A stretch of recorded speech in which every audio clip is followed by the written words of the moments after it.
We're going to talk about Marshall Goldsmith AI, but before we do, I want to ask you what you feel the leadership competencies necessary are to thrive in an AI world. Well, I think the key is for thriving in an AI world is number one, don't be threatened by AI and view AI as the enemy or whatever. If you do that, you're just going down the wrong path.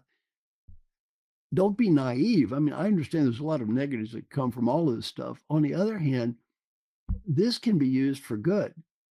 And I think your whole attitude is how can I use this for good in the best way that I possibly can? And then if you're very open minded, it's a fantastic opportunity. I mean, I use it all the time. And I use it my own AI, but then I use other forms of AI all the time.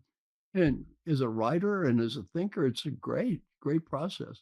The question that I really want to get into is around the competencies, because I have been thinking about this for a long time. I've been thinking that trust and emotional intelligence and helping people make change. So sales really are what are going to be necessary for leaders to thrive and to have their people thrive. Whereas a lot of organizations and a lot of people have been promoted based on their knowledge and based on how smart they are. And I just wonder what your position is on this. See, you are making, to me, kind of the point of all of this. Now, you cannot compete with this thing on knowledge. My AI bot can answer any question, not only as well as me in most cases, but way better than me and answer 100 times more questions. I cannot get into a smartness contest with this thing. I mean, I would lose. Also, I've spent hundreds of hours training it. So I can't do that. It's okay. I'm not in a contest. We have to keep our focus on why am I doing this? And back to knowledge, if you think you're going to be smarter than this, you're going to lose.